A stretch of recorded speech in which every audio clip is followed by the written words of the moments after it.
morning, good evening, good night, wherever or whoever you may be. I am Alan Arante, and this is the Recluse podcast. Last night, I had the pleasure of talking with Joshua Zacarias. He's a friend and fellow creative. He's a Ventura boy just like myself, and we've been buddies now for a while thanks to Will Rusk. Josh is a drummer, a collage artist, a photographer, among other things.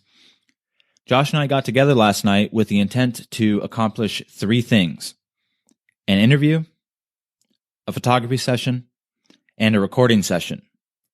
I'm happy to report that on some level we accomplished all three. The recording session, I thought it would be interesting because he's a musician and he's been posting stuff lately where he's singing and playing guitar, and I'm a musician, and we both had these little ideas and we thought it'd be fun to record. So during the podcast, you'll actually hear him playing guitar and singing, and you'll hear me singing and playing piano. Those audio clips will also be posted as supplemental materials on the podcast feed, so they will appear as their own episode, so you can scroll through. No, so you don't have to scroll through, and you can listen to just the music. We also had a photography session. I had this idea for a bathtub photo, and Josh was a willing photographer, and he literally stood in the tub with me and took photos. So maybe you will get to see some of those. And lastly, of course, we had a great conversation after that. We recorded that for the record, and it's the longest podcast so far. It was about an hour and 50 minutes, I think, and we talked about his origins, his creative life, and about his experience with love, among other things. I hope you enjoyed the fruits of our labor. So without further delay, this is a portrait of Joshua Zacarias.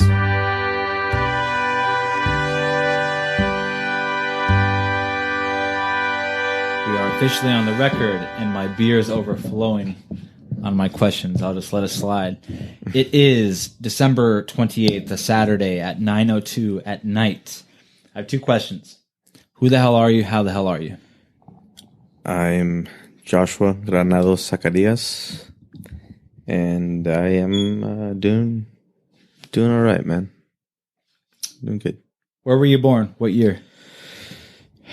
I was born in Oxnard, California, at St. John's Hospital, the old St. John's Hospital for those the haunted one. The haunted one, which is now, I think, a retirement home. In 1987 is when I was born. They knock it down, or it's the same building? It's I think it's the same building. I'm not sure. It looks the same. Did you ever go ghost hunting? I've never been there. My sister once joked about me being a ghost there. I was like, I didn't die, but okay, thanks. You know, I'm like, yeah. Your ghost is there. But, yeah, no. I'm pretty sure it's haunted. Pretty haunted there. Or did you say that they knocked it down? I think they knocked part of it down. Yeah, well, there's a new one, right? It's on Yeah, Rose, well, there's a right? new one that's over off of Rose. Yeah. But this one's off of, like, 5th Street. Oh. I think, yeah, somewhere down there. Like, yeah. Yeah, I think my friends and I ghost hunted. Didn't see anything. It was creepy. No. But it was, like, all boarded up and gated up and stuff. It was really cool, though. Yeah. It was just spooky, you know? Yeah. It was, it looked spooky for about 10-something years or so. Yeah. But, I mean, I would drive by all the time, and you just see lights flicker here and there past it. Yeah, it was weird. I don't know. And you were born in St. John's, Oxnard. St. John's, but you're a Ventura boy. 1987. Oxnard, born and raised. Ventura. Yeah, Ventura County. Okay. Yeah. See, I was born in Ventura, somewhere in Ventura, but lived in Thousand Oaks my whole life. Was an Oxnard kid for like 3 or 4 years when I was really young. Mm-hmm. Barely remember it, but what I do remember was like just being ghetto. Dirt lawns. Yeah. Ice cream trucks. Yeah. Chasing after ice cream trucks. Neighborhood kids being dicks. Yes. And then just, for me, it was a lot of, I'm not I wouldn't call myself a skater, but I definitely was skateboarding a lot. Yeah, you identify. Yeah, so it was kind of like, go to school, skateboard afterwards, and just meet a bunch of different kids in the neighborhood. And just go all over the place unsupervised. Yeah, 100%. Yeah. You ever hang out, not on, but maybe along the railroad tracks?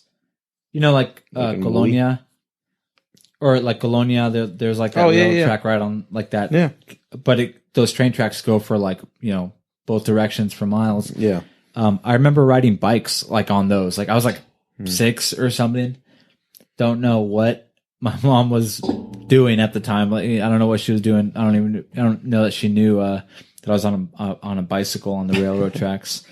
But those same friends like gave me a bicycle, but the handlebars were very loose, and I think they did it on purpose. And I ate crap. Yeah. Like they were dicks. Like I don't know. I saw. I've seen that. Yeah, I've not done that to anybody, but yeah, I've seen that. It's like it's like street dog like mentality, like among these kids or something. Sometimes or was your bike and then fuck you up. Yeah. Yeah, no, I've seen that and experienced it, but it's just kind of one of those like one of those street things that you do. It's just like, all right, let's see who this guy's about, Yeah, and then you just fuck with the guy or girl, whoever, I'd see that happen to females as well. It's just like, all right, cool, like here's your bike, and then or ride the skateboard or whatever, and it's like it's the total piece of shit thing that you could ride, and they eat shit. My God, we used to have like rock wars or like orange wars. We'd throw rocks at each other and oranges. Yeah. And I got hit in the face once with like a rock, an orange in the back. Yeah. We just didn't get. They didn't give a shit. Yeah. I just wanted friends, so I went along with it. Okay, so you're an Oxnard kid. Yes. It's funny you say that because it's like, you find that normal when you're a kid. It's like, oh, okay, we do this kind of thing. We beat the shit out of each other. And that's normal. Then, now you're like, that's traumatizing as fuck. And for me, like, now it's like, Jesus Christ, like, that was like, I don't want to see that. And when I see that happening to some kids, I'm like, like, stop it. But I haven't forgotten that. Been hit in the back with an orange. Oh, no, I've been rocked a bit, I got in a fight when I was like 7, and I remember I was like, I think I'm a little concussed. But I was just, this kid fucked me up. He was like 10 years old, and I was just like, Jesus Christ, I'm just getting fucked up. I think I got hit in the face with like a rock for sure. Wow. And then just fists and maybe some Nike something. Yeah, I mean, I saw like this same crowd. I remember. I think one time they tried to take like my Nintendo or something, but it was so obvious and we got it back. Yeah. But also, they never kicked the shit out of me. Right. But there was this guy, this kid named Pelon. Like we call him Pelon because he had a bald head or some shit. Right. That wasn't his name. I can't remember his name now. Well, that's his name now. That's his name to me. But I witnessed that crowd kick that kid's ass like at night. It was like a night raid. Right. So like they kicked this kid's ass. I'm not on the receiving end that time. I get to just like watch. They bend his fingers back and like all this shit, right? Mm-hmm. The next day we see like his house, the blinds are open, and his mom's whipping his ass and he's naked. Oh, wow. So I don't know if she was trying to embarrass. I don't know if she was trying to embarrass him by like whipping him in front. You shamed us, so you're gonna be embarrassed and you'll never let that happen again. We don't know what the hell happened, but the next day after he got his ass kicked, he was sitting there like in the window of his house, like getting whipped, like naked. Yeah. It was the craziest thing. And I was like 6. On stage. Jesus Yeah, that's his Netflix special, actually. Yeah. So you're an Oxnard kid. Does that influence who you are at all? Do you identify in some ways as what it means to be from Oxnard? Is there some flavor to you? Yeah, in a way, But I was always kind of... looking back now, I'm not. I mean, looking back now, as far as like seeing what like kids from Oxnard are, are. I don't feel like I am from there, really. I was always kind of like outside of that area. Yeah, you don't have like a little Oxnard in you where it's like, hey, pass it right now. Yeah. like that's There's always going to be that ghetto side of Oxnard in me for sure. But as far as like backing up Oxnard heavy or backing up Ventura, even I don't back up either city, but there's always like that Oxnard, vibe. It's a part of me where it's like all I did was when I dropped out of high school was kind of like, which by the way, that's news to you. Wow, no kidding. I dropped out of high school. Yeah. Oh, no kidding. Yeah, so okay. I mean, went to high school. Whoops, went ahead of myself there. But I dropped out, and then what year? Or when you were a freshman, or not freshman, a junior? I was a freshman actually. I was like maybe I was like 4 months in or something. No kidding. And then I was like, yeah, no, it's not for me. You stopped mainly going. Because a lot of the teachers were just assholes, if you will. And the only teacher that was receptive to anything was my woodshop teacher, which was, he was like, hey man, I think they're going to close the woodshop and this and that. Wow. And to me, I told him straight up, this was the only classroom that I could have some kind of freedom and be me. Everywhere else, it was not.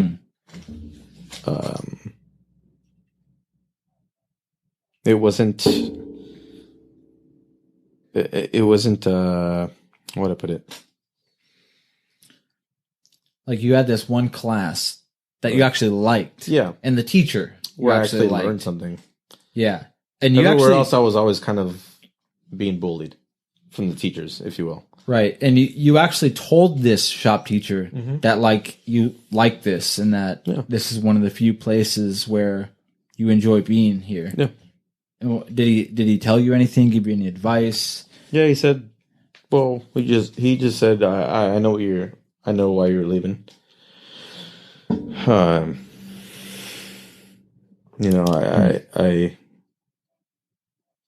don't I wouldn't do what you're doing. It was basically telling me, he's just saying, it's just, all right, rethink it, but I get it. A lot of teachers here, I don't see them to be really doing much for people's education. They're very picky, and he's super honest and open with me. And I forget his name right now, but where'd you go to high school? Oxnard High School. What road is that on? Gonzales. What's that by? Is that the nice Gonzales one? It has like and red brick. Ventura Ave. No, that's the one that's over. I'm thinking of Pacifica. No, that's the one that's built over a a cemetery, a pet cemetery. I hope so. No, it's built over like a dump. Wow, no kidding. When it gets hot, it stinks a lot. Dude, that sucks. It's a nice looking school. Yeah. Wow, no kidding. I had Pacifica's the one you're thinking about, I think. Oxnard High School. Where the hell is that?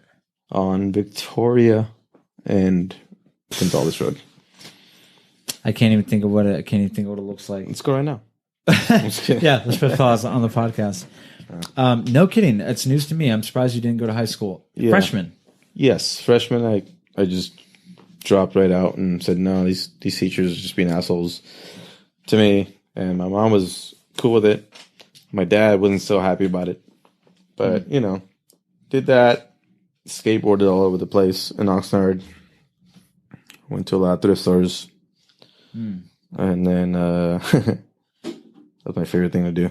But yeah, and then met a lot of cool artists. And so, did you work after you drop out? You basically stopped going, right? I basically stopped going, and then did homeschool for a bit. Then that kind of like fell back, and then 2005 when I was supposed to graduate, went to Oxnard Adult School and finished there. Wow. So I finished on time, graduated when I was supposed to, if you will, whatever. Yeah. Yeah. You're okay. I went to a continuation in junior year. Like, I don't know that I was at like risk of not graduating, but I just like didn't like Westlake. Right. I just I wanted to be with my friends at Continue, and just begged and pleaded and like stopped going to school, and finally they let me go to Continue, and I ended up graduating at a Conejo Continue. It's in Newberry, or it's not there anymore. It was in Newberry Park, but got out of high school barely. My mom didn't enforce me going to school at all. I can't believe I went. Like I tell her I didn't want to go, and like she would rather not fight me and just like let you do your thing. Yeah, but I somehow made it. But yeah, I mean, shit. I mean, you started working like right away. It took a few years. Yeah. I started working when I was 17. A toy shop, retail. So, KB Toys. Oh, okay. Where was that? It was next to Walmart in Oxnard. Walmart's still there. I think there was a KB Toys in like Thousand Oaks Mall or something. That sounds really familiar. There was, but that went out of business at some point. But yeah, I worked at KB Toys, and I did that for about a year and a half or so. Yeah, man, retail is pretty gnarly. But I started, and the thing is, I started around like the holidays, so it's like around this time, and that was my introduction to like, you know, some kind of like real job, I guess. Yeah, but it was retail, and holidays was hard. Oh yeah, I worked retail for a long time, for like 12 years or something. Like that, my first job was retail at 16. Didn't get out of it until I was like 28 or something like that. Yeah. No, I was good at it. Like I was pretty good at it, but that doesn't help. Like it doesn't help. I hated being there, first of all, even though I was good at it. Like, knowing how to treat the customers and like stocking shelves and like stuff like that. I could actually do that. I was always better than most employees. Yeah. And I don't know if you've experienced this, but when you're better than most employees, like you get to be late, like, you know, you get to like, you get all this like extra slack that the slow ones don't get, that the lazy ones don't get. So I would like bust my ass, like stocking shelves. So I was late like every day. If 2-day notice, if I need Saturday off because I'm doing this thing, I could like cry my way through that. Like, hey, you know, I didn't think I was going to go to this thing, but it's so important to my mom. All of a sudden you're like spinning these webs, and yeah, I got through retail, and I hate it.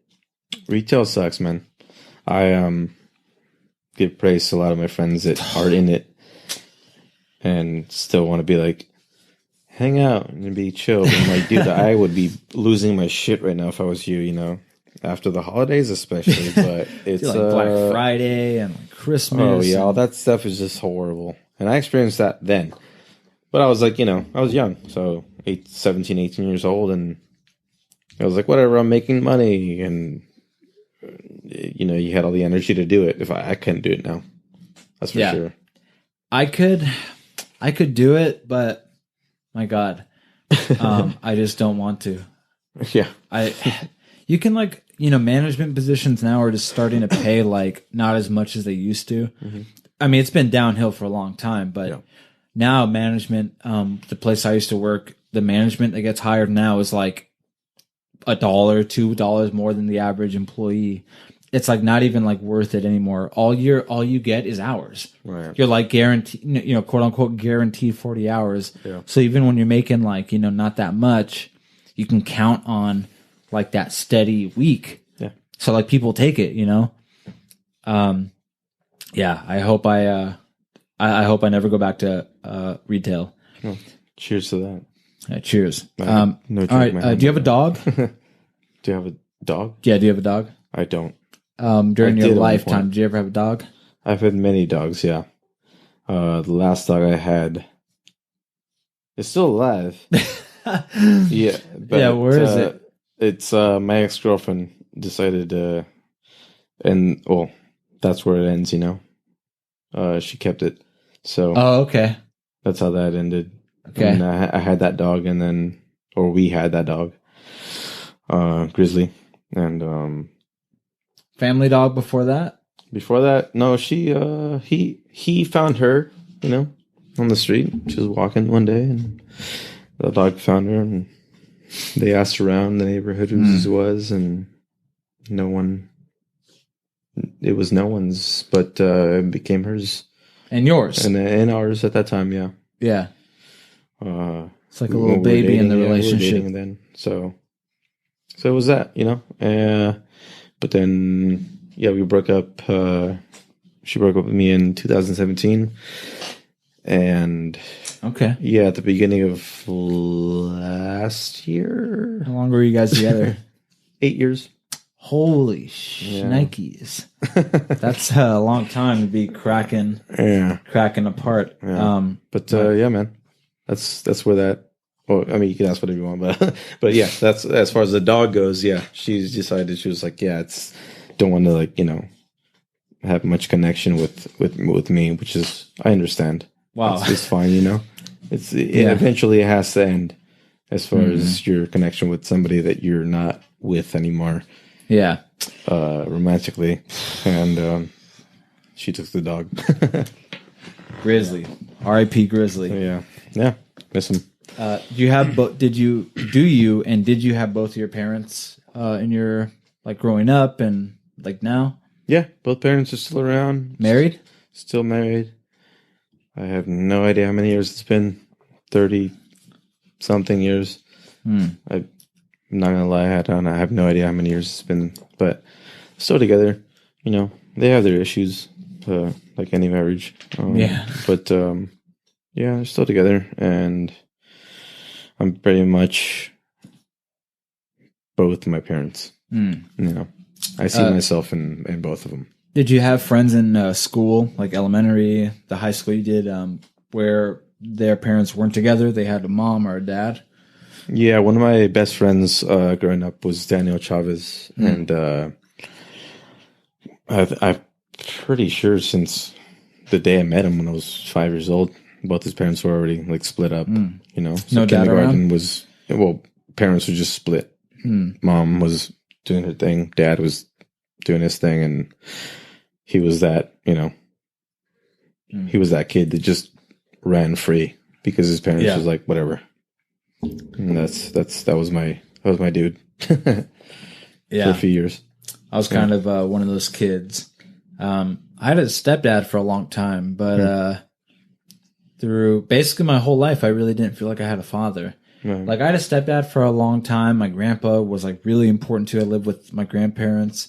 So, like, I had father figures, but, like, I never felt like I had, like, a father. You know, somebody that I could, like, have that relationship with. And I talk to my dad now, like, you know, it's cool. We're, like, finally connecting, like, never connected before in, like, my life up until a couple years ago. Brothers and sisters? I have, 2 older brothers, 1 older sister, and 1 younger sister. Sound like me. Small family. Yeah, I got, let's see, I got 3 younger sisters and a younger brother. So I'm the oldest, but I got 3 sisters, 1 brother. What do you have? 2 brothers and 2 sisters? Yeah. And who has the kid? Oh, my youngest sister. Oh, no kidding. Yeah. Your 2 brothers and your older sister don't have kids yet? No. Well, actually, you know what? My oldest brother does have 2 kids, or 1 kid. And so, yeah. So I have, a couple nephews. Wow.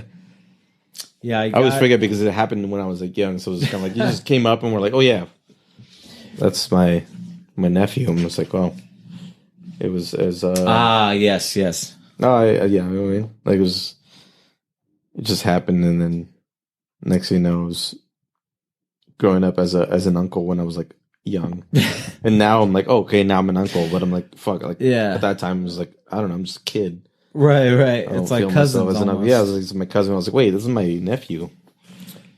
Yeah, it's kind of weird. I've got 3 nieces and a nephew.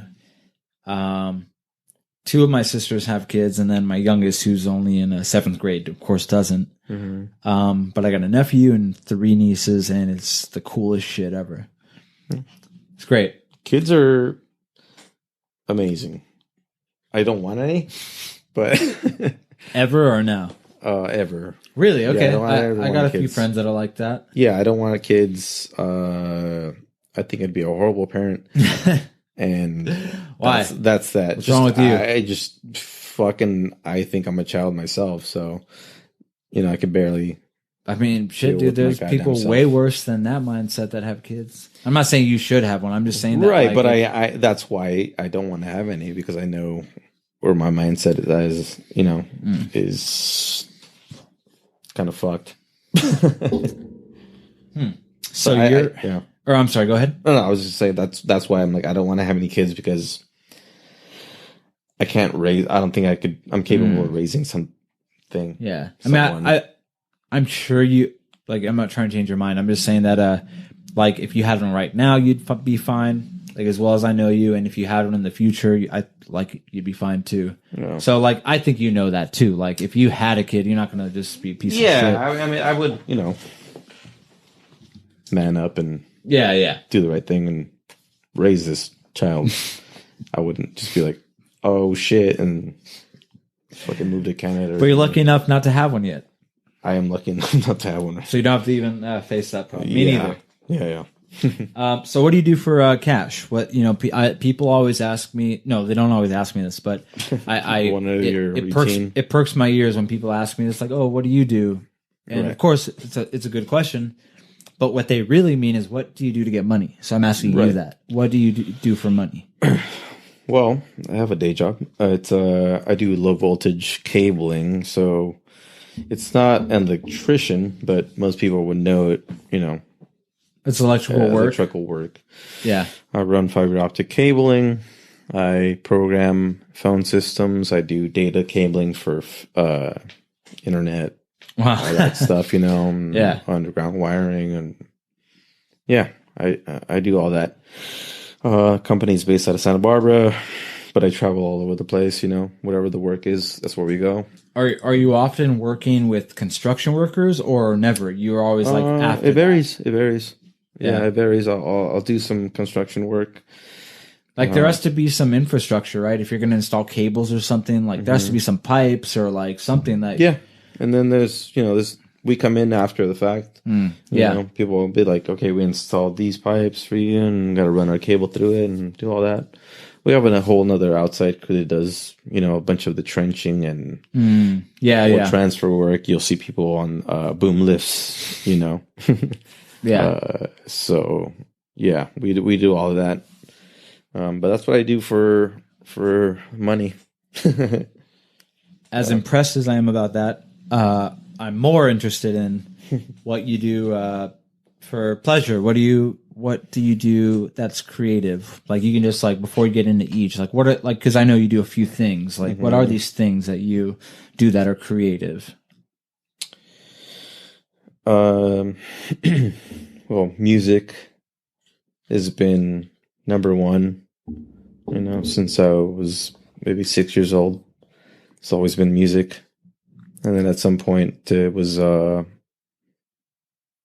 form of art which was maybe trying to paint, but I'm not the greatest painter.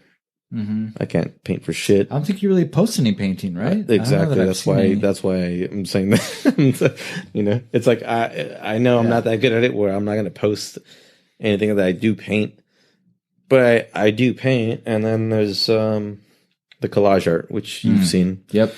And that's my main thing as far as art goes, is collage art, cutting things up, piecing them together. Is there any one medium that you identify with most? Like, you think to yourself, like, okay, I'm really a drummer, but I do this, or is it just more open-ended for you, where you're not really dedicated to one particular outlet? Right now, at this point in my life, it's pretty open. If you talked to me about a couple of years ago, it would have been just like, I'm a drummer. Straight music. Yeah, straight music. Yeah. Right now, I'm a drummer and I'm a collage artist or something. Yeah. Right now, I don't know where I'm going. So you don't identify with one thing in particular? No. Like, oh, you're the drummer. Like, you probably hear that. You probably hear, you're the collage art person. Right. But you don't really identify with like any one thing. No. Where you feel like, yeah, that I'm that guy. No, I don't. I really don't know where I'm going with I don't know where I'm going artistically. Could be music or that. What comes easiest for you? So out of collage art, photography, music, drumming, singing, guitar, the work you do, like what comes easiest? Does something come easy compared to the others?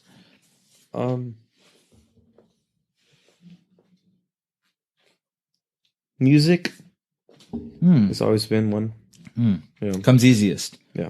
Rhythm compared to the melody? Rhythm. Yeah. So someone plays something, you're like, can kind of get into it pretty quick. My dad's a drummer. My older brother's a drummer. And it was natural for me to just become a drummer. Yeah. So when someone says like, so be on the drums to do something. Sure. I don't know what you're going to play. Yeah. But play something first. I can follow you. I can follow, and that's... Yeah. You like drums? I love drums. Yeah. Drums, if anything, is my other limb. It's like... Yeah, drums are a part of me. You hear like rhythm in nature, like I'm constantly tapping, man. Yeah, on stuff. Yeah. Like I'm not doing it right now because I don't want to bug the shit out of you. And, and there's a mic right here, but it's if you ask any of my family members, they know me as this comment. Like bug, whatever. I'm like doing something kind of. You go through a freaking you go to do a laundromat. Are you hearing the machines like? Yeah, like you're just like hearing like rhythm, like in your. I'll be driving to work and I hear a certain construction site that I'm driving by, and you hear ka-ching, ka-ching, ka-ching. I'm like, oh, all of a sudden, cool. All of a sudden you're like thinking of some beat you want to do. I'm like, that sounds great, I'm like, I wish I could sample that, but I'm driving, so can't pull out my fucking phone right now. But it's I hear it and everything. So that's what comes easiest. What comes hardest? So you say that music and like you can hear rhythm pretty easily. Mm-hmm. What out of like the things, the photography, the music, the collage art, whatever. What comes not so easy, where you have to like buckle down, like it's hard to focus maybe to like produce something great. The photography, which is something that's I've done for years, but. Now I'm definitely trying to figure out my niche in photography. Why do you say that? Do you feel like you've seen like what photography? Because everyone on Instagram says they're like a photographer, right. So there's like all this work to analyze. Mm-hmm. So when you say that you're kind of trying to find your niche and stuff. Is it because you've seen like some of what's out there and it's not as simple as just pointing a camera and taking a photo? It's like harder than that. That's how I feel like non-photographers feel. Like, cause I'm not a photographer. Yeah. So like, think, oh, that's beautiful. Take a photo of that. Yeah. It's like not as simple as that. Yeah. I mean, it's as simple as that and it's not, sorry, I'm saying so much, but, that's fine. It's one of those things where I see a lot of photos that people will take, and it's the same. You see a certain genre, I guess, of whatever. Like if it was music, everybody's doing emo music right now, right. With photography. It's like everybody's doing the shot of a girl holding out her hand right on the mountain to her boyfriend or whatever, and it's like I don't want to do that. Yeah. So it's like let's do something else where it's a little bit abstract, like what we did earlier. You know? That was cool in the tub, and we'll talk about that in a bit. But something like that where it's just like I want to do something where I don't see it as often enough, where it's like it's just not in my face all the time. I don't know. I just go towards something that's feels natural, I guess. So music is easiest, and if you had to say, so music is somewhat easier, and photography is on the harder end.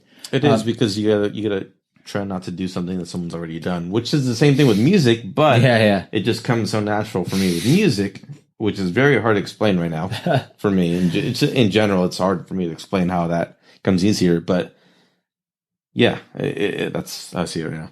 Yeah. So why? So all these things we just listed. So we talked about guitar playing, drumming, collage art, photography, and we didn't say it, but you write lyrics, and I think you're probably poetic in some stuff.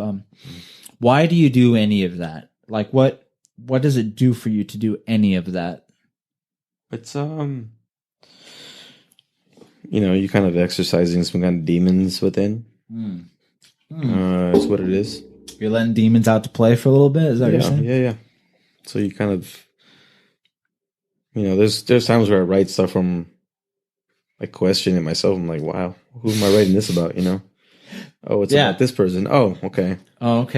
And yeah, but you're not afraid of it a little bit. Like sometimes I'll write something, I'm like, oh, I'm a little afraid to keep touching this. Yeah, it's a little too real. Yeah, no, I'll sing some stuff and I'll show it to people. I'm like, God, I hope you don't know who it's about, because you probably know this person or who I'm writing it about. Yeah. But at the same time, it's a way of like therapy, really. Yeah, 100%. You let it out, and it's there it is. I finally said it. You know what I mean? Right. See, that's why I have like a lot of musical ideas that I haven't recorded yet, that I've had for a few years, and I want to like put it out, but like a part of it is what you just said. There's like some power or some relief in like saying it or recording it or doing it, where it's like, that guitar line with like those words that like mean so much to me. You can just like breathe it out, Do you ever feel that with like projects that you're doing? Yeah, I do. It's like, certain words I'll write down, I'll sing it, and this is just to myself, I'll sing the words out in a certain way, chords or whatever you're trying to find. And then once you hit the actual vibe of what you're trying to do, it's like, okay, there it is. I finally let it loose. I let it out. Because I could sing the same words right now, but over like 3 or 4 different chord structures, and then it's like you find the one where it's like that one hits. That's the feeling I was trying to get out. Yeah. And it feels amazing. And that's why it's like a therapy session, basically. Yeah. Every time. Yeah. That's how I feel too. Do you ever have what is called imposter syndrome, where it's like this like feeling of like you think of yourself as being like intellectually phony, like, okay, I wrote this like song, I made this collage art, I took this photo, but I feel fake. Like I feel like I'm just copying stuff, I'm not good enough. Do you ever have that feeling with any of the stuff you do? With collage art, when I was starting off, for sure. Because because I was definitely copying people. Not like directly like copying people, but I was I was looking at me. Let me go back real quick. Yeah, but it was like in that thing was like, oh, they're doing this style of ish. It's like, let me do my version of it. But I was definitely still like, it's still copying. Certain artists that But I follow them on Instagram and stuff like that, It's just like, these artists are amazing, and I definitely went from there and took it to my own thing, Like sometimes, like I like the way I feel is I'll have like a little lick on guitar that sounds just like a part I can actually point to in an album I like. Yeah. Like, oh, this is totally just like that. Yeah. Like I stole it in a way, but it's really, that's sort of how music works. There's steps before, and everyone after picks up right from that. Yeah, because anybody could release a C, A minor, F to G song, and we all know that's could be like, Donna from the Two Islands or something. But it's how you do it in your own way. Yeah. And how you play it and how you strum it, whatever, so you making your own. I mean, it makes sense to me too. It's like there's almost no other way to do it because you can't just, everyone can't just reinvent the wheel. Like we all build off like the knowledge of the person before us. So it's like, okay, you come up with the wheel and I'm your grandson. I'm going to use the wheel you invented. Yeah. And then my grandson's going to use what I do with it. Yeah. So like it's the same with music where it's like, rock and roll starts and then every other band is like rock and roll after that. There's no, and then slowly it progresses, but I don't know that there's any shame in being influenced by the stuff you see. It's like, how else do you do it? It's too hard to just be 100% original. Yeah. What every band has to invent a new genre, like it's yeah. There's way too many genres and subgenres out right now already. Where it's just like I don't even know what the fuck is out there. Someone's like, yeah, there's rock, there's alternative rock, there's sweater rock. I'm like, what the fuck is sweater rock? Like there's so many. Like you can come up with anything. Book rock, right? Yeah, couch rock. I don't even know what the fuck. Yeah, wood rock. Yeah. King cat rock. I love your hat, by the way. It's Angela's. I lost all my hats, and I'm slowly losing her hats. Oh, I just leave them places. I don't know what I do with them, but they're just gone all the time. So, what would you tell someone who suffers from imposter syndrome? They don't feel they're good enough. They don't feel original. They feel like they're just copying what they've heard and seen before. What would you say to somebody like that? Even if it's yourself, like what you would tell yourself when you're suffering from that feeling. Yeah, that's hard because I've experienced that recently. Mm-hmm.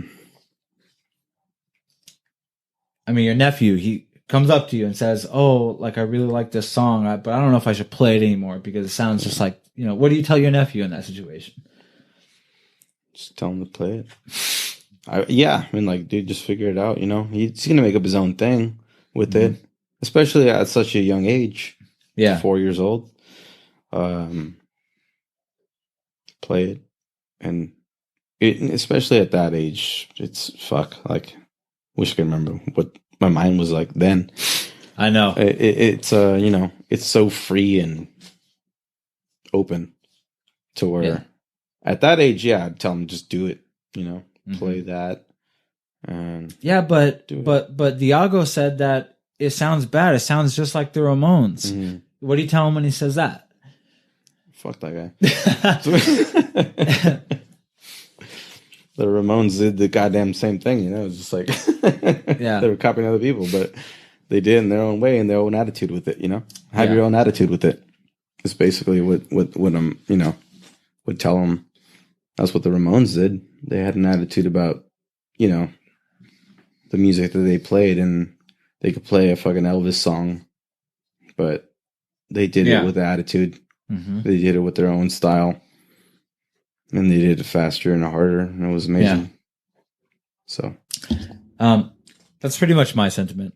At this stage, it's like fuck it, whatever, fine. Exactly. Copy the Ramones if that's what you like. Fuck it. You want to write different lyrics to that riff, like whatever. Like you might as well. It's like who cares? Yeah, who cares? That's the thing about the Ramones, man. They also played. You can go back and listen to the music, and they did 3-chord music over a span of I don't know how many years. Yeah, and that's the Ramones. It's like power chords, like exactly, like super simple. A now D. E, or backwards. You can just reverse it.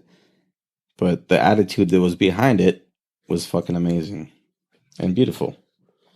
And that's what I would, that's what I would, tell my nephew. To just do it with your own attitude and be you. Yeah. Okay, so we've sort of gone over a few things that you're interested in, that you're pretty good at, that you enjoy. And we'll run through them again. So tell me a little bit about your collage art. Okay. Like in any terms you want to say, like, just tell us a little bit about that, your collage art. Somebody who's never heard of you, doesn't know what it looks like. What would you say? Yeah, so a lot of collage art that I do is I guess I should just say this first. I started doing collage art when I was in like the 5th grade or something. Wow. But you know, it didn't really take off, and I was just kind of doing it because I was like, "Oh, this is great art day," and shitty cuts. You know, nothing like what I do now, where I'm like, I think I'm pretty good or good enough.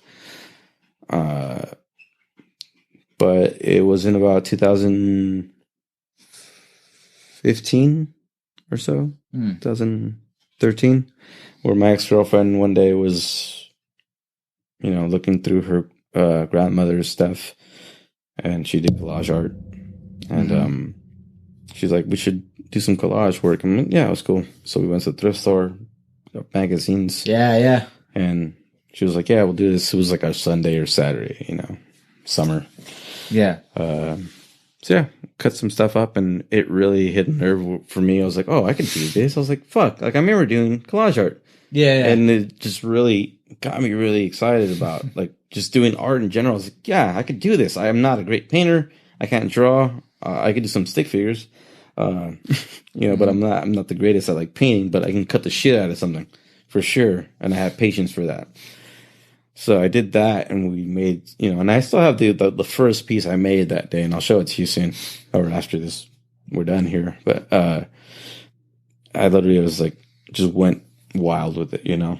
Yeah. And it was just like, okay. And for me, the collage art, it's a lot of weird dreams that you have.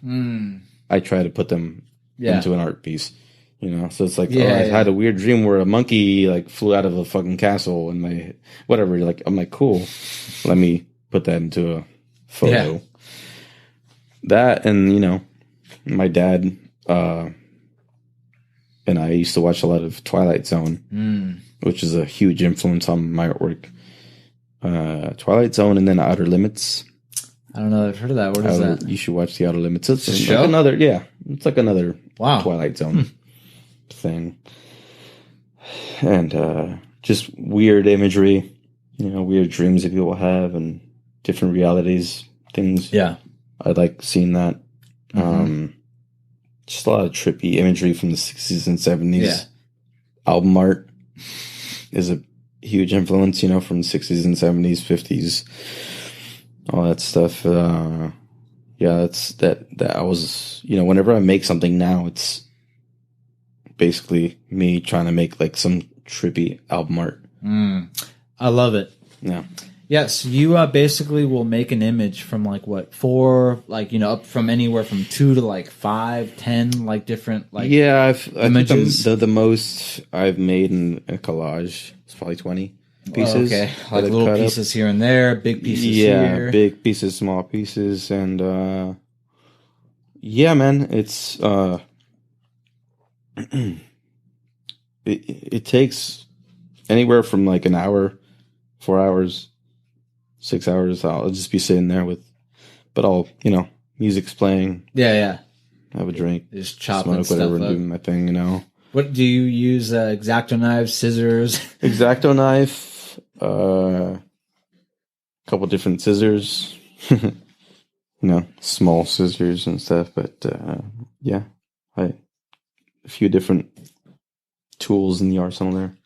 I like them a lot, and I want to make demos of like music I have. Yeah, and I think like 5 out of every 10 projects I do, I want your fucking art on it. At least. There's some really sick stuff. It's all sick. It's all really sick. Thanks, man. Okay, we could talk about that for a long time. What about your photography? How long have you been taking photos?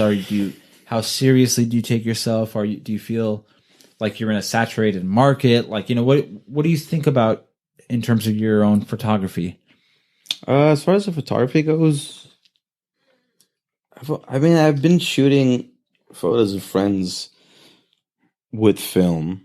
The longest on film? Yeah. Yeah. As of how many years ago would you say you've been taking 6. photos? Really? Okay. About 6 years, 7 years now. Using film.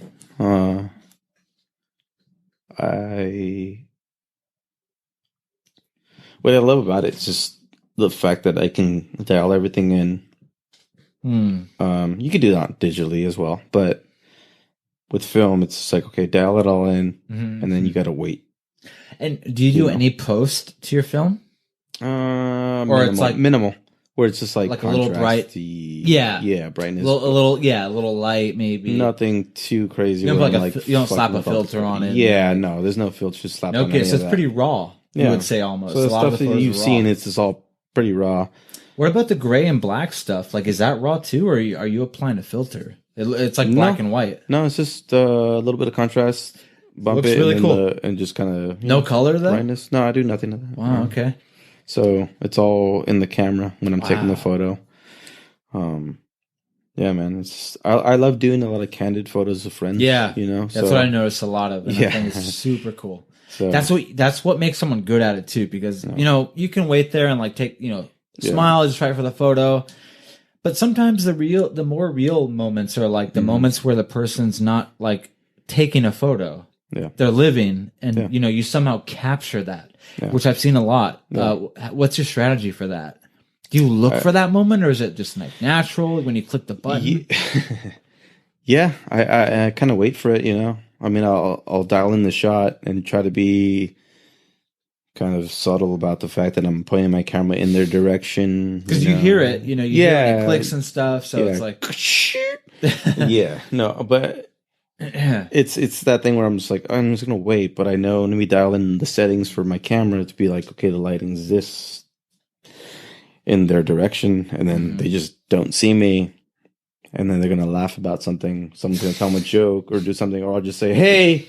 And they look my way and snap, And there's times where I'll be like, you just say somebody's name. They look at you in a certain way. And it's like, oh, that's beautiful. Just snap the photo. Yeah. And I've had some great shots, some kind of like, shots. But I mean, like, they're funny. Like, where I have to show them to the person first. They're like, yeah, I don't post that. I'm like, all right, you look horrible. But that's like 75% of photos. I mean, come on. Like, but I mean, to me, everybody's beautiful. Everybody's cool. Right. But it's, So that's my strategy. Just kind of line it up. Say, hey, you'll turn around. And I'll snap the photo. Watch you walk out of the bathroom. I'll take the photo. When they're on the toilet. I'll do that too, but what about music? You don't have to get too technical or crazy. What bands or what genres or albums or songs? You can just name stuff like without limiting yourself. What kind of stuff do you like in terms of music? I stick to stuff that I pretty much was raised on, that my dad, and my mom and my dad kind of raised me on, which is a lot of Beatles. You like Beatles? Basically, yeah, huge Beatles fan. And so is my dad, and we kind of raised on that. And a lot of classic rock, basically. Zeppelin, the usual. Cumbia, a lot of cumbia. Yeah. Well, see, what's cumbia? Like, I know it's like Mexican music or like Latin music or whatever it is. Like, how do you distinguish that from like mariachi music or something? Well, cumbia is mariachi. I mean, like, can't really dance to that. Mariachi, really? Yeah. At least I don't think you can. I mean, like, cumbia is. Yeah, but then you got cumbia. It's like, right? Yeah. It's got that rhythm where you shake your ass to it. Like Rigo Tovar is a huge influence on like the cumbia shit that I love. And then there's chicha, which I just learned about, but it's like Peruvian cumbia. So you like cumbia and like Mexican music type of stuff? Yeah. Spanish rock. I mean, I grew up on a lot of that stuff. Caifanes. It seems like you like some, I don't know, almost like jazzy funk stuff or something. Like Alonso Delano. Like, how do you describe that? That's kind of like, I don't know, like jazzy a little bit. Like, I don't know. Yeah, I mean, for Alonso Delano,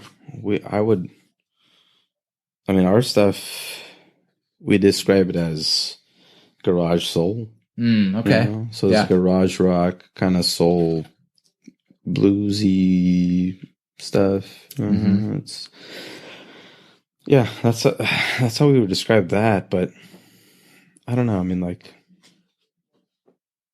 we mess around with the genres. It's just like that's the base, I guess. Yeah, it's like garage soul, and then we just go from there. But yeah, man, my musical influences are all over the place. like name even if they're totally varied from different genres, just a couple, 3-5 like bands or artists that you like musically.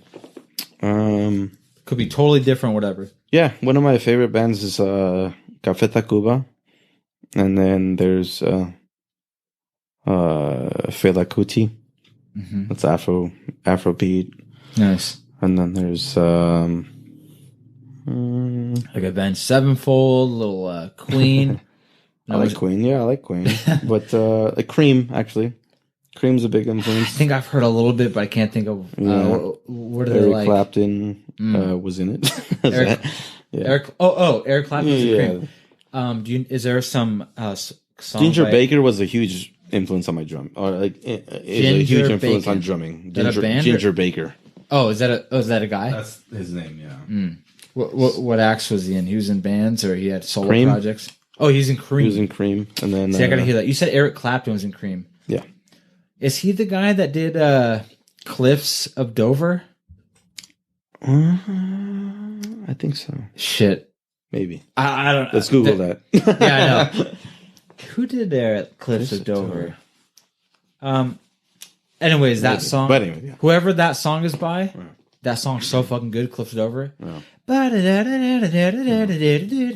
know the song by Eric Clapton? Oh shit. By Cream. Is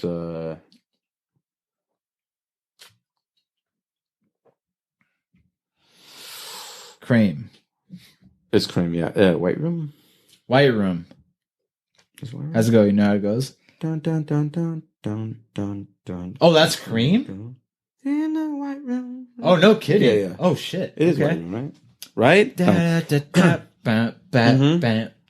Oh, that's awesome. That's legendary. I went blank for a minute, but yeah. Okay, in terms, I'm still pretty new to Ventura. Been here a little more than a year. Welcome. Thank you. How would you describe the Ventura art scene in terms of the music and the art and all the mediums that you see out here, the type of people, the crowd you mixed with? How do you describe the art scene out here? It's very hard to describe because I feel like there's not really. I hope I don't offend anybody when I say that. I don't feel like there's much of a scene. It's kind of scattered, I feel. I totally feel scattered. Yeah. And I feel like we're still trying to figure out what the scene is. But people are trying to build it. Would it normally be just one scene, though? Like, maybe I'm getting it wrong. Maybe it is supposed to be scattered. Yeah. Maybe. Yeah, I know when people try to figure out, or people ask, like, what's the scene out here? They want like, one answer, which there really isn't. Mm-hmm. For the art scene, it's scattered. It depends on what you're looking at. What do you want to find? Mm-hmm. Do you want some obscure art? You want some just straightforward, like, here's a photo of the ocean. Right. You got those guys over here, and that they paint the sunrise. Yeah. And there's people that'll paint it obscure and very abstract, and you don't put them in the same genre. So it's very hard to find, like, what's going on in Ventura for me. Okay. Which is great. You know a lot of people, though. Like, I've met a lot of people since I've been out here. Dozens of people, let's say. And, like, you follow dozens of the same people I've met. I know you know people I don't. I probably know people you don't. But I don't, is the scene as scattered as it might be, is it really that big out here? No. I feel like it's all you're within 2 steps of somebody all the time, Yeah. And that's the thing where it's so scattered, but we're such a small community of artists, It's just like, it's you, me in a room, but there's so much going on between the both of us. Yeah. What the hell? It's, Yeah, it's one of those things where that's why I should say love Ventura because of the fact that it's so scattered. And Oxnard is too. There's no scene on Oxnard really that I know of. Anyways, It kind of drips into Ventura a little bit. I think. Yeah, like there are little cliques. I think probably people from Oxnard, but I think like Ventura is sort of like the stuff you want to put it in Ventura. So like whatever. I guess I don't actually know. I don't know what the scenes are like in Oxnard, but I know a lot of people are there. Yeah, that support like local stuff. Yeah. And I haven't been a part of any of like Oxnard stuff in so long. Yeah. And I'll openly speak about that because I'm not, Yeah. I was born and raised in Oxnard, but I've never really been a part of that scene or anything. But there's so much going on in Oxnard, but it's also very, very, very scattered from what I've seen. Yeah. Which is fine. Yeah. Like you want different, you want something different every time, I feel. Yeah, it's a little tough because I don't know how things should be. All I'm saying, though, is that there's a lot going on all the time. Yeah. Like some people might want to set something, okay, every third Tuesday, we'll, go to this place and do this thing. As how can I say it? As unlikely as that date might be, there's already 2 things going on that date. Yeah. Regularly. So, like, when we say the scene is scattered, like, that's the way I mean it. When I say it's scattered, is that, you try to pick some date in a month to do something special, and, like, 5 things are, like, happening already, like, no matter what day you pick. Not to say it's a problem. Again, I don't know how things should work out. Yeah. All I'm saying is it's hard to coordinate these these sectors of people on the same night because that's the way I would think we would support each other. Right. But rather we are very independent, like within our group of 10 or 15, Yeah. Without like wanting to start your own clique, people just do it. What do you mean? Like people just gravitate towards certain people. Yeah. Like, like you, me, Will, our buddy Will, Jess, shout out to Will. We'll gravitate towards each other and it'll be us. Yeah. We support each other. Yeah, we support each other and we'll go to each other's art shows or whatever we do. And without really like saying anything, it's like, oh shit, like that's our clique or whatever. Like people would look at it that way, Right. It's just like, oh, they're always together. That's a lot of the artists that we see and know that we might be like, oh, I don't know why they never do anything with us. Or it's like, oh, we're doing the same damn thing. Or it's like, oh, I thought we were cool the last event, but now none of you are here. Yeah. Like that kind of thing where it's like, you just wonder, it's like, oh, wait, I thought we were chill. But it's not that it's like people are unchill, but that they're also like have this little hustle too. Yeah. But we're not aligning, and for some reason. Yeah. No, it's the art world and music world. Because I know both sides of that are very similar in that way. We're just like, bands. And music and artists are just it's like man, like we'll support your shit, and then you go and it's like you're not supporting my shit. Unless you're there and a part of it, you're not supporting it, or you gotta support them hard, and then they'll like oh okay, I'll follow you back. You gotta like buy something, and then they'll follow you back. And I have and we have with some cool friends where you can go and be like, you don't buy anything because you can't afford it, or we can't. I mean, like I can't. I'm like fucking broke, But you go and just show your support and go to the art shows, and people appreciate that. Yeah, But there's people that just don't, and they want you to go and buy some shit and promo their shit all over your Instagram. Yeah. I don't just like I can't. Oh, sorry, like I didn't want to do that. It's like I don't. You don't support me. I don't get some of that because like I'm not like nose in the air usually, but there's times where like I'll meet somebody like they do something cool and they're kind of looking at what I do, whatever that is, and we're talking for like 20 minutes, and we kind of click a little bit like, hey, okay, what's your Instagram, this and that. Yeah.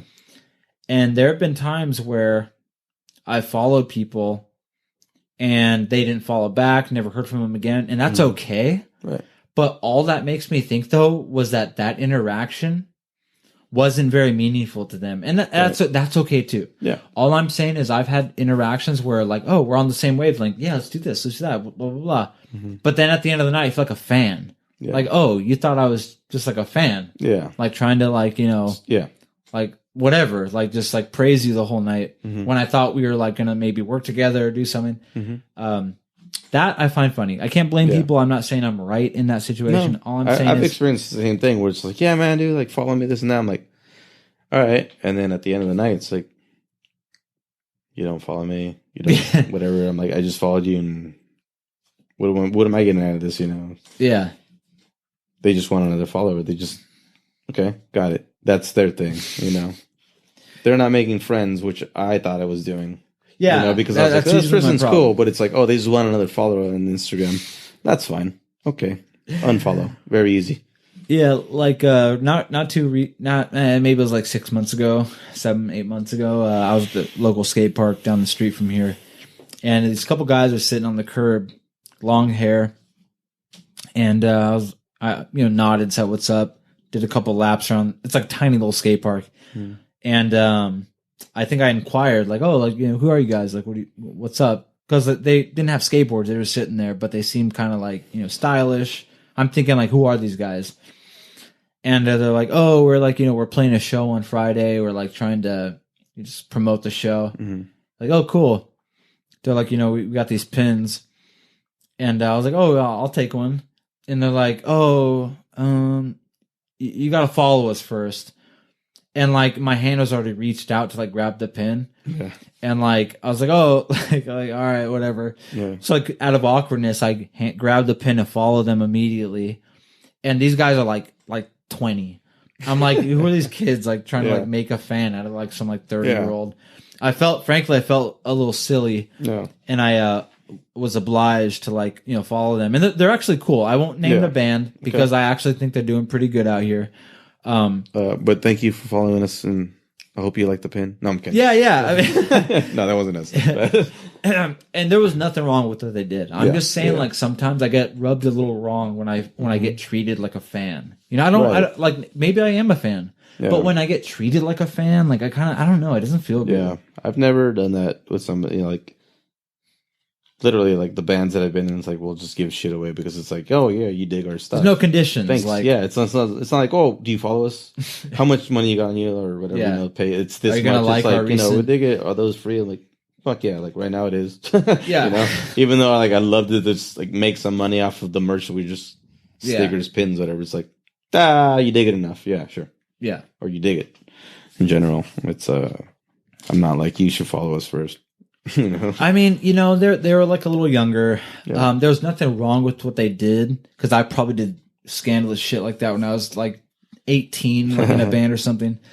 All I'm saying is, as like an older person, like older than them, that is, you know, I think I've grown into a mindset where I'm trying to earn respect. Right. Not that like makes me who I am necessarily. I'm just saying that, like, when someone like can honestly say, hey, I heard that thing, or I saw that thing, like that was really cool, I like this about it, that means a lot more to me than like 20 people taking a free pin from me because, you know, I was around. Like, I much prefer and am happy with like an honest, like, interest compared to, like, again, like a quantity of like shallow interest that doesn't last more than, like, you know, a second. Right. All of a sudden the person disappears and they forget who you are. Yeah. So yeah, I don't know. Again, if the person who that I'm thinking about, because I can see their face right now, is listening, nothing wrong with what that person did. I'm just saying, from like this like 30-year-old perspective, I just have changed my course of like what I want from others. Like, you know, it's a lot to ask people to like look at my shit, listen to my shit. No, like it's a lot to ask nowadays. It is, and I know from when I was in my early 20s to now, which I'm 32. You know, all that's changed for sure. Especially like like being in the band, like just and being a fan of bands, you know. Yeah. It's like, okay, I'm in a band and I know how that goes, and then being a fan of a band, and having like maybe some fans or something, you know. Not saying that I've ever had like some fans or anything, but knowing people that are like, oh, I like your band. Yeah. You're not gonna be like, okay, well, you gotta buy our shit, or you gotta like, you know, do you follow us? And I'm not. I'd be a dick about it. It's just like, yeah, man. Like, I appreciate just hearing someone say like, I like your music. I'm like, whoa. It's fucking feels good because I like to say like, you've heard of it. Yeah, I'm like, I'm like, fuck, like, did you go to a show? How did you hear about us? You know, it's like, oh, you guys were playing. Somebody said you guys were good. I was like, cool. Like, well, fucking thank them too. I was like, damn, that's great. You know, I'm like, I fucking get hyped on like the fact that people listen and dig the stuff. You know, it's not like, well, you should know about us. You know, I'm never, never that dude. But it's always a fucking pleasure when someone's like actually likes your stuff genuinely, and you can communicate with them and be like, hey, I appreciate that love. Well, I've been liking some stuff you've been posting lately. I like all the stuff you post, but you've been posting some candid video of your like musical ideas, and that's part of why I was so interested. I was like, shit, dude, this is cool. This guy can like do something like at the drop of a hat almost in a sense. And what I mean by that is like, I hit you up after a couple of days of seeing that. I was like, dude, like let's do this thing. And you're like, yeah, let's do it. Yeah. So let's hear the idea we recorded for you today. Okay. And then we can maybe say a little bit about it. Yeah.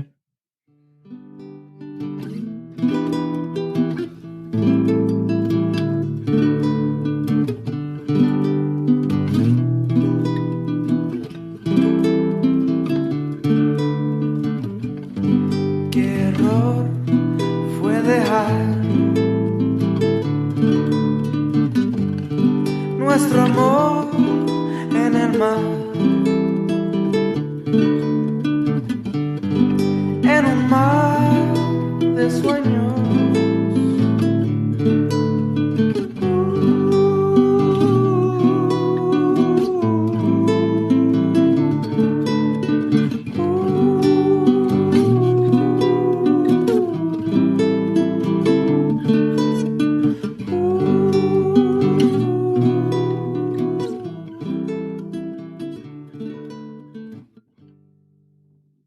So that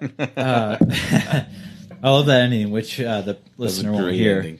But I really like that. It's like a, you know, not in a bad way, but it's like a nice, simple little progression, not too fancy, where you're doing a bunch of stuff. I really like that. What's your influence for that? What's your motivation? Is that just sort of what comes out of you when you think to write guitar and vocals? Yeah, I because I'm not like the greatest guitarist, you know. I mean, I started on guitar, which is same here. You know, I don't play guitar, but I started on guitar. Yeah, I started on guitar, and then just eventually I was like, oh, I'm a drummer, so I just stuck to that, and did not pay attention to the guitar much. And now I'm like, oh, I'm gonna get back to that, but I'm back to basics basically. So yeah, it's just sticking to very simple chord structures. Yeah, you know. That's usually what I do. Yeah, so that's the basis of that. Where it's like, oh, this is 2 chords, 3 chords, whatever it might be. Simple enough, you know, 4/4 time, kind of just strum, very simple, and I can sing over just about anything, I think. And what are the lyrics? Can you say them in Spanish and then tell us what that means in English? You could like just speak it. Yeah. What the fuck was I singing? Qué error fue dejar nuestro amor en el mar, un mar de sueños. Let's translate it to, it's you know, it was a mistake for us to leave our love in a sea of dreams. Wow. Yeah. Is that what that whole line is? Yeah. And then is there some last line that you have so far? Or is that it? That's the 3. I think that was it. Yeah. No I kidding. think it's just spread out, you know. Wow. But yeah. No kidding. You feel, so when you sing that and play that, do you feel that in you, they aren't just like words to you. Like, do you feel like you're expressing yourself, that something's coming out of you from like within your heart? Yeah, it's something that I've experienced with a past relationship, lover, whoever. It's just we had a good relationship, and then there was always something kind of it's like maybe this is not meant to be, but we expected was just a dream, really. Wow, it was always that. Doesn't that hurt? It hurts a lot. That's why it hurt. And so that's why I had to put it down on paper and was like, I got to write this shit down, and it hurts like a bitch. But that's what I've been doing a lot more lately is writing these things down, and it all is funny because it's never just about like one person. Yeah, it's about. I wouldn't say I've had a bunch of different relationships, but to be like one or two or three people, it's all cumulative. It's where you are now. Yeah, and it all just adds up almost. Yeah, and you intertwine stories. Yeah, is what I do, at least for lyrically. It's like this. I'll write about this person, and then there's this other person, but it all makes sense in one same story. So I'll bring it together. So yeah.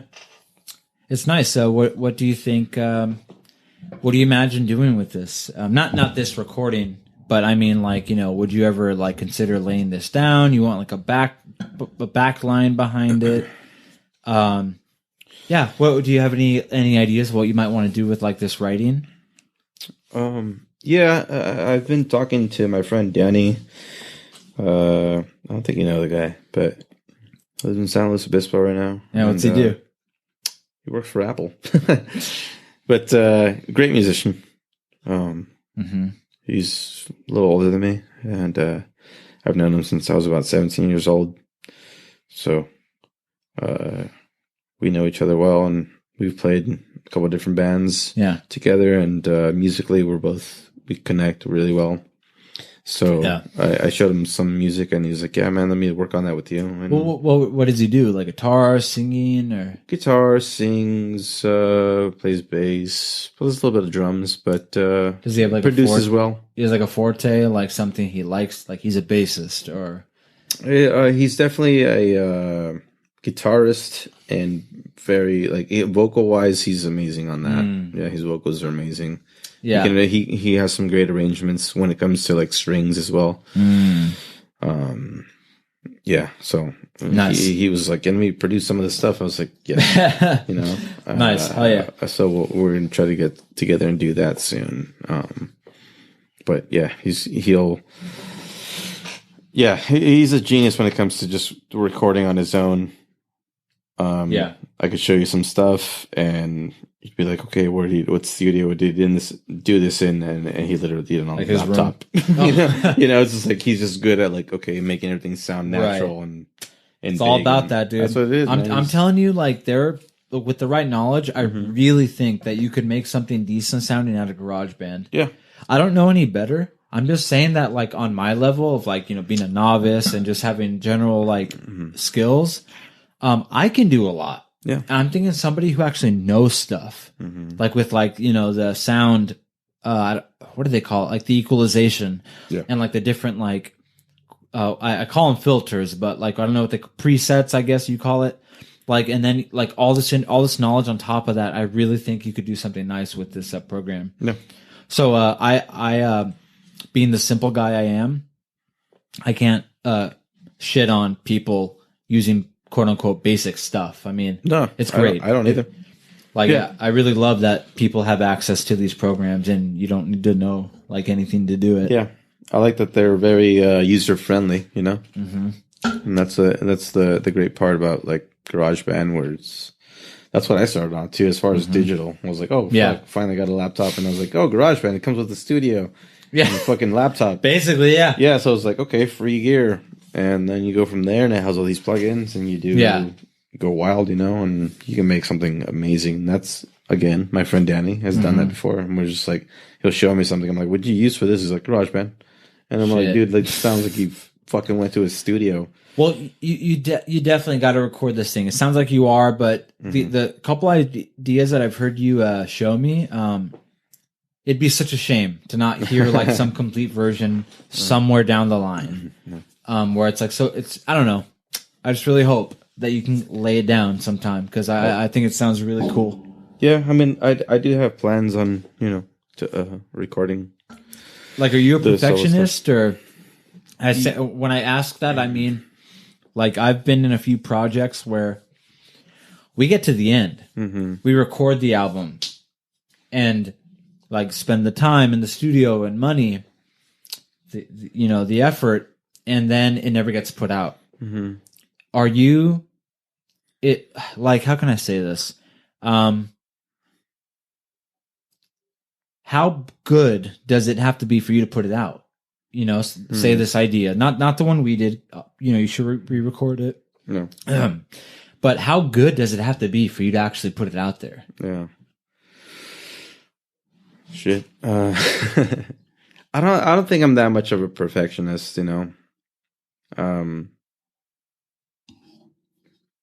I know that every time I listen to something that I've put out,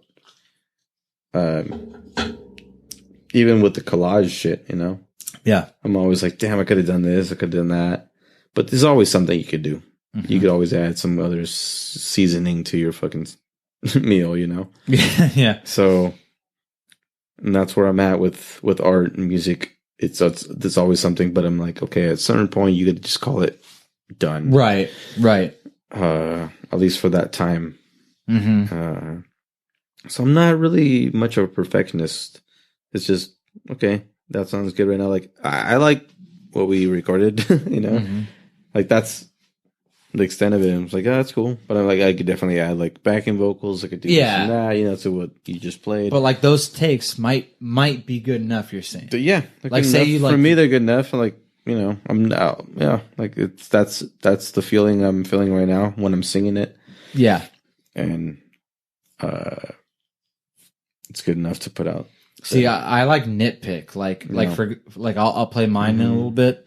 There's like 2 or 3 things that would for sure make me re-record it all if I wanted to like put it out. Yeah. Like, I'll put that out for like the supplemental stuff. But say I was like a real song, like on the album, you maybe feel the same with yours, but like with myself, like there's 2 or 3 things where I'm like, okay, yeah, gotta do it again for sure. Well, yeah, no, I mean, for me too, it's like my vocals. I'm like, fuck, like, I'm no singer, so I'm just like, or at least I don't think of myself as a singer, and I have a really hard time controlling my voice, as far as when I sing. So definitely, like, recording that and just recording anything I do on my own is always kind of like, oh, fuck, that was good enough, I guess. That's the best thing I can do. Don't want to exhaust myself. I also don't want to be like, okay, 100 takes in or something. And Right, like, that's right. good, I guess. And then at this point, I just fucking hate the song. Yeah, that's what happens. So that's why it's like, okay, pick the best of like 10 or something, like, just give myself a number, like, all right, 10. And then after that, it's like, okay, that's the best one. Yeah, it's pretty good. It's pretty good. And that's what it is. That's what I was feeling right now. But yeah, if I was in a studio or something, whole different setting. But it's all on my own. On my recordings, so right. Just like what we did now. It was, it's one of those things where it's okay. I'm going to choose this one because it's just me. It's just you. Yeah. Fuck it. It's like, let's not be here for like 4 or 5 hours recording the one same song. When it's not the point, it's not even the point. It's really just to kind of highlight, like, this is kind of what I'm thinking about right now. Like, that's how I feel. Like with the idea I had and the way, like, the idea you had. The way I see it is that it's like what I even asked of you, hey, like, you have something like you could play, kind of like something that you're like thinking about right now. And even though like it might even sound complete to some stranger, like, really, to me, like, at least what I record is like a general idea. The lyrics might tweak a little bit. I might like emphasize certain chords and notes on this like progression like differently, but this is basically it. Yeah. And on that note, I'll play mine, and then we can comment a little bit on it. I love yours, by the way.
I like that a little bit.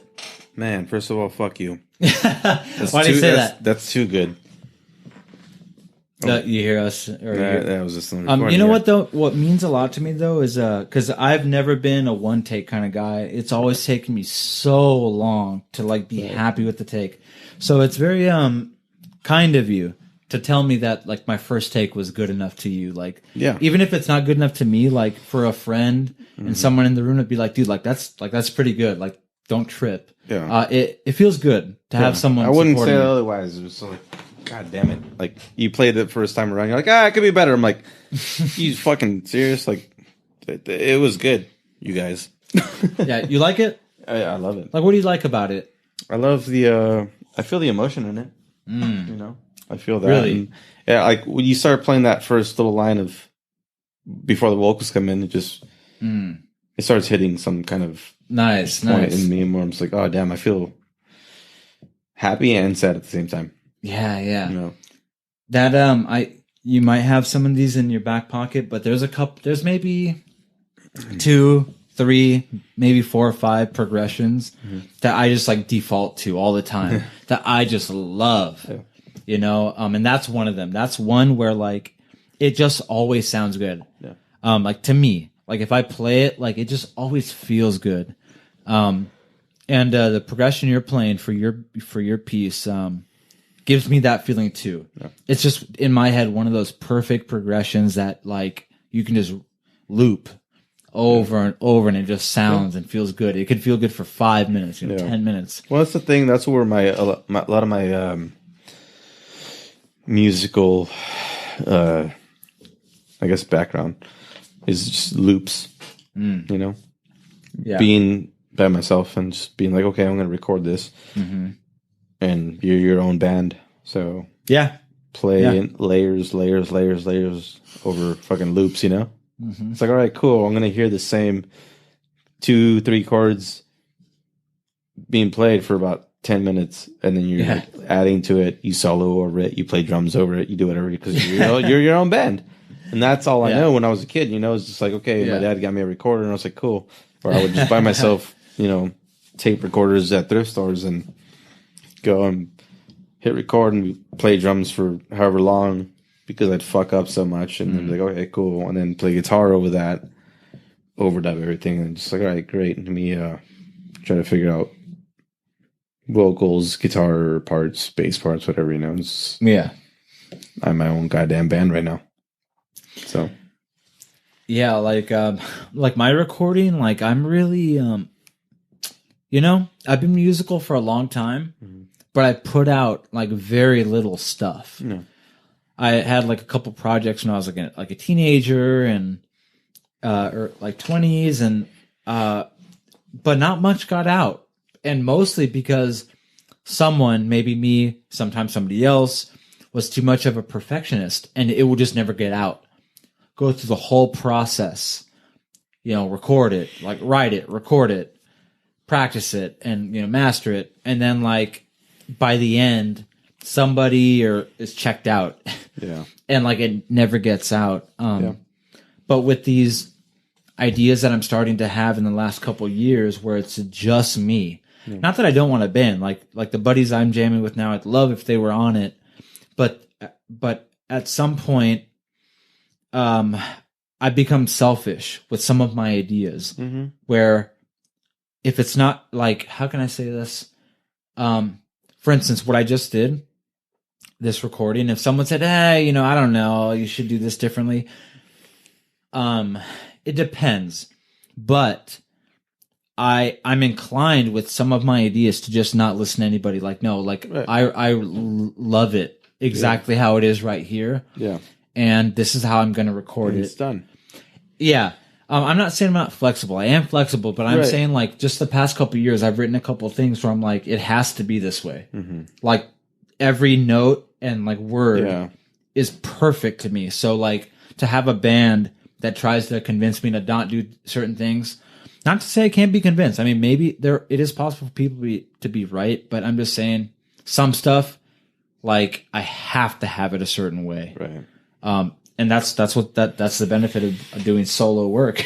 No, it is the benefit of doing solo work. We're just like, you know, oh yeah, people like you show them like, what if you did this and that and the other, and like you take it into consideration, right? But then you're also like, fuck you, and like that's my No, I was just. How does it sound? Like, actually, this is very. I wasn't asking you if I should do something different. It's just like, how does it sound? Yeah, you like it or not? Okay, cool. You know, but I'm like, you know, and I've done that too. Where I'm just like, no, I wasn't asking for your fucking opinion on like, how I should change something. I just want to know if it sounds cool or not. And even then, it's just like, you know, you're very. This is how it is, though. And again, for me, it depends because I haven't in the past few years. I haven't actually presented a piece of music where I thought to myself, or I thought like, okay, like I haven't presented music that I was willing to change. Mm-hmm. So in the past few years, I've kept a lot of musical ideas like sort of private, or I've showed a friend or two, but not with the offer of, hey, do you want to be on this like explicitly? Not to say they wouldn't be, but that. Because I'm so fearful of like I have maybe 5 very important ideas that I've had for 10 years. I haven't presented those 5 ideas to a band yet, right? Because they're too special to be changed at all. So I'm too fearful to show these ideas to a band in fear of like, you know, somebody having an idea, changing this and changing that, and then my vision being totally changed. Mm-hmm. Not to say that that could happen and it work out. I'm just saying, like, at this stage in my like life, I kind of want to try stuff with friends who are willing to just do what I want. I'm not saying like everything. I just mean there's literally 5 songs in my head that I need to get out.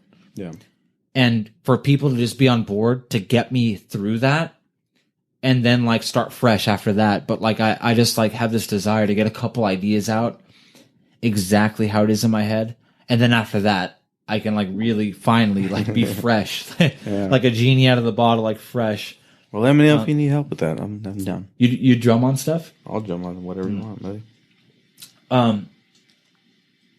Do you know how to play like I have some like songs written, not songs, but like parts and pieces written where because I used to like a lot of music when I was younger. I liked metal, punk. If you had to, could you play a punk beat? Yeah. Could you play... do you have a double pedal?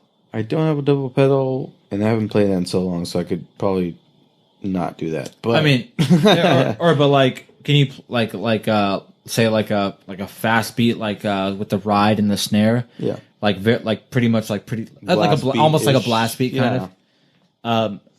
Okay, good to know, because like I do have this friend. I'm jamming with him now. I've been jamming with him for a couple years. His name's Ricky. He's a really good drummer. Mm-hmm. Really good drummer. He was in a really heavy band before, but now we're like in a sort of like a more groovy band. But for some reason, he doesn't want to do like the heavy stuff anymore. Yeah. And it sucks so much because he'd be. Why not? I don't know.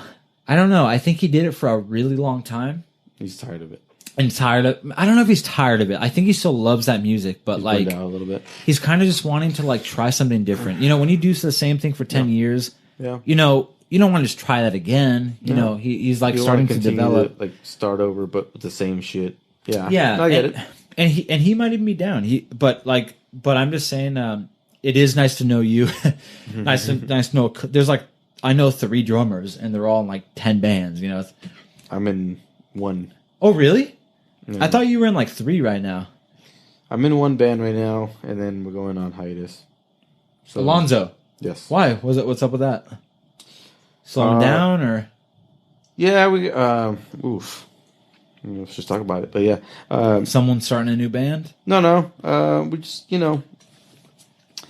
we're all kind of we're all busy, so it's hard for us to get together to write new material, right? This and that, So it's like let's take a little break before it just like ends, Yeah. So let's just take a break. Mm-hmm. So we're going on a break. We'll get together again soon-ish. I don't know why I thought you were in like 3 bands. At one point, I was in 3, 4 bands. I was, I was. It was in Alonzo for a bit. Well, I am, and this band called Those Retros. I was in that for a little sick. bit. Yeah, yeah, they're great. Before that, I was in Captions, Sleeper Cub. It was I was in a few bands. Wow. Over the years, I've been. I mean, that's not all of them, but just like the ones I can remember right now. But yeah. Wow, I'm surprised to hear that. Yeah, man. But bands.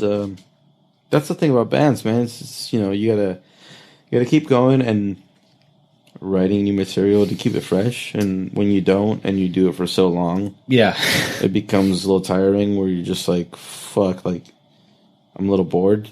And that's just, let's just be honest with each other. Yeah, it gets boring, dude.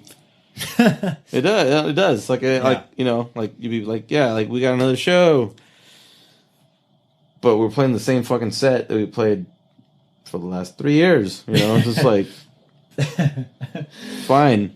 Yeah. It's like, that's great. No one else has heard it here, but at the same time, you're like, we've heard it so much. Right. That's how it is. My God, being in a band is tough. It's tough, man. It's really tough. It's fun, but tough. It's very tough. You just gotta, continue the excitement in the band in some other form. And like doing, kind of brought up like doing like writing sessions or like kind of like doing something different to where it's like, oh, let's do this and that. We haven't done that, but that's something where I'm like, I want to do with somebody. Like I'd be open to do with you if you want to do it. Where it's just like just go and like, let's write some music together. Right. Go camping or some shit. Write a song. I like that shit. I like that a lot. I get in the mood sometimes where I want to just like dude, like I feel like saying like, oh, come over, dude. Like stay over. We'll stay up all night till like the morning. Write some stuff. Record some demo stuff. Sleep. Go home. And either put that out, or in a couple weeks later, like re-record it now that it's written, and then put it out. Yeah. Like I get in that mood sometimes where I want to just like spit something out. Not that it would be bad, but that like I get in creative moods where like, oh, it sounds good. Oh, it sounds good. Yeah, dude, I should make something out. Oh, it sounds awesome. Where all it would take is recording it. Yeah.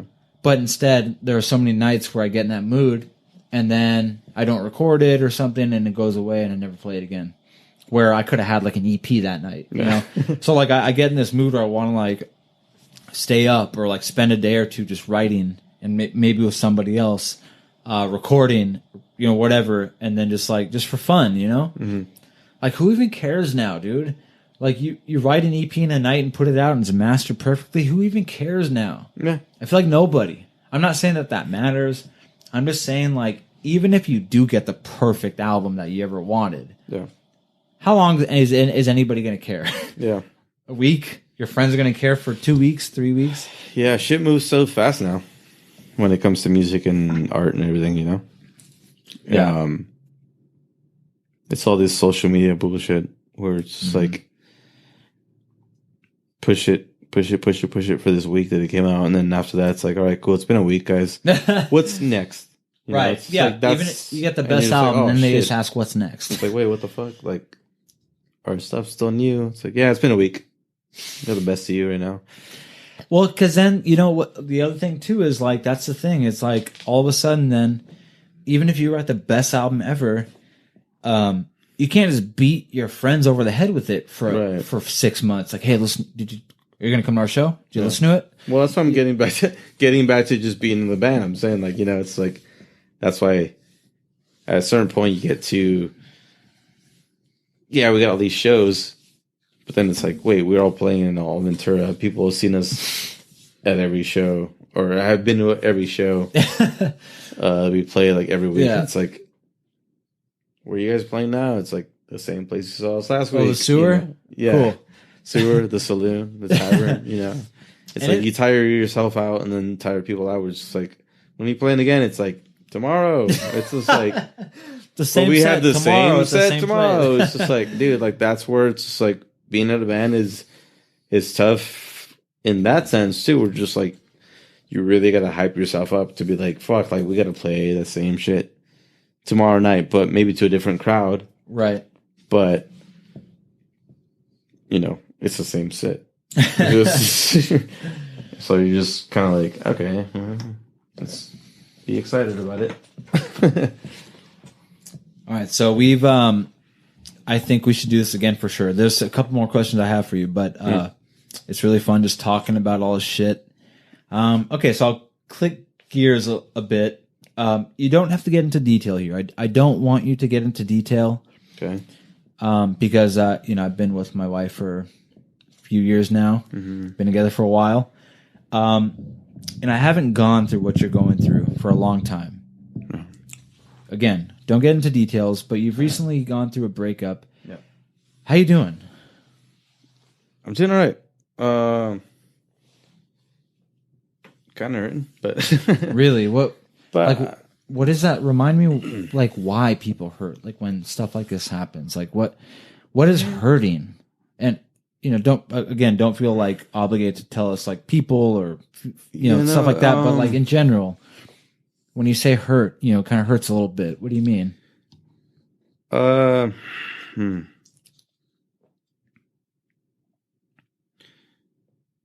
the moment, it's trying to figure out like. Well, okay, so for me, I'm realizing that I feel like I'm bad at being in relationships because I'm distant. Really, emotionally or emotionally and physically, I'm just like become distant at a certain point. Okay, so you're not like a cuddly person where you always want to be at the hip with people. You Right. kind of like your Yeah. space. Yeah. So I realized that, and then I love my alone time so much. And I'm realizing like maybe I'm just a loner, you know, like I should just be on my own. And so, that breakup, the last breakup that I went through I ended that. Really? Yeah, I You ended took that. the initiative because so many guys will just wait it out to get dumped. No, I You actually took a little initiative. Yeah, I just said, you know what, I can't do this, and yeah, she wanted to continue, but I said no. I said why, you know, it was you either want to hurt now or later, and she said later, and that's where I was like, why, you know, but she's like, I know you're good people. It's worth it. But yeah, it's worth it. But I was like, no, I can't. You know, I don't want to hurt you. And I know that I'm not a good person in a relationship right now. So that was one thing where I surprised the shit on myself because I was like, well, fuck, like I'm just admitting that I'm an asshole in a relationship and not good. I'm not going to be there really. Did you? It almost sounds like you kind of stopped things before it got ugly. Yeah, it didn't get ugly. A little bit, but not as ugly as it did with my last relationship. Yeah, with that one was like, you know, that was the 8-year relationship where, you know, the last few years were just we didn't communicate all that well, and I was, you know, she's right there sleeping next to me.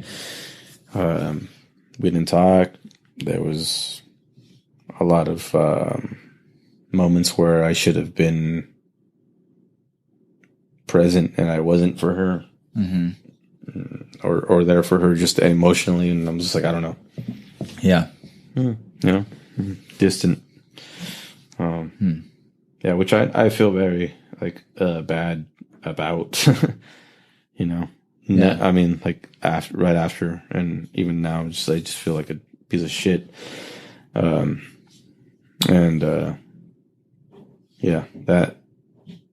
that woman definitely deserves all the best in the world. Yeah, I mean, everyone does, right? But yeah, I think about it every now and then. I'm just like, yeah, like I wish I could have been better. And so what you're sort of you're running solo? Are you sort of thinking about the things you want to do, you know, what do you have your sights on? You have your sights on anything? You're kind of just like wading in the water. Kind of wading in the water, man. Yeah, just trying to figure out where to go from here. You know, like once, like I think about it often, where I kind of just want to like stop playing music, stop playing art, stop doing art. Really? Yeah. To do what? Nothing. Live like a simple life. Yeah. Work. Sleep, just work, eat. pay bills, die eventually. You know. It seems like a lot of people live that way. Yeah, it's just kind of like maybe, you know, I didn't reach all those goals that I wanted to, or maybe I didn't do the right things to get to where I wanted to. Yeah. But it gets tiring when you start getting older, obviously. But yeah, I'm at a point where I'm just like, I don't know, I could do without music or art, you know? Yeah. But I know that it's in my blood, you know, which is the part that sucks. We're just like, yeah, fuck, like I'm gonna make music and make art regardless. But at the same time, it's just like, am I gonna do it for me or for someone else, or what am I doing? Like, I don't know what I'm doing anymore. Yeah. Yeah. So I'm a bit lost at the moment. Just kind of chilling. Yeah, just kind of chilling, cruising. Yeah, I don't know, man. So let's see, we got a few more days of the decade left. What are you thinking for 2020? Are there any things that you want to work on next year?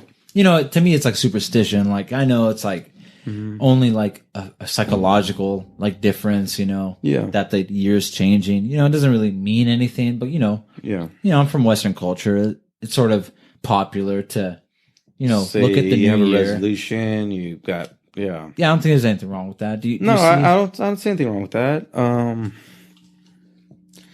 But yeah, for 2020, I have more what, less what? Yeah, appropriate here. Yes. I'm